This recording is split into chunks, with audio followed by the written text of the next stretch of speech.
വിശുദ്ധ ഫൗസ്റ്റീനയുടെ ഡയറി.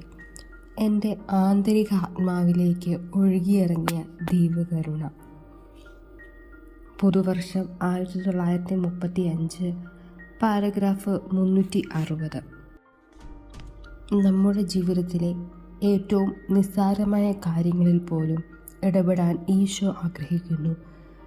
ഞാൻ ഈശോയിൽ നിന്നും മറച്ചുവെക്കുന്ന എൻ്റെ സ്വകാര്യമായ ആഗ്രഹങ്ങൾ പോലും അവിടുന്ന് നിവൃത്തിയാക്കി തരുന്നു. ഈശോയിൽ നിന്ന് ഒന്നും മറയ്ക്കാൻ സാധ്യമല്ലെന്ന് ഞാൻ അറിയുന്നു. പുതുവർഷത്തിൻ്റെ ആദ്യ ദിവസം ആ വർഷത്തേക്ക് പുതിയ മധ്യസ്ഥരെ കുറിയെടുക്കുന്ന പതിവ് നമ്മളുടെ ഇടയിൽ ഉണ്ട്. രാവിലെ ധ്യാന സമയത്ത് മുൻ വർഷത്തെ പോലെ ഈ വർഷം കൂടി ദിവ്യകാരുണ്യ ഈശോയെ എൻ്റെ പ്രത്യേക മധ്യസ്ഥനായി ലഭിക്കണമെന്ന് ഞാൻ ഹൃദയത്തിൽ ആഗ്രഹിച്ചു.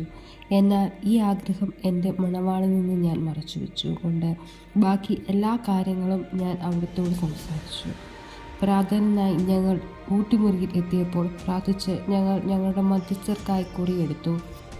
മധ്യസ്ഥരുടെ പേരെഴുതിയ വിഷ്ണു ചീട്ട് ഞാൻ മടിക്കാതെ എടുത്തെങ്കിലും ഉടനെ തന്നെ അതിലെ പേര് ഞാൻ വായിച്ചില്ല. കുറച്ച് നേരത്തേക്കുള്ള ആശയടക്കമായി ഞാനത് സമർപ്പിച്ചു.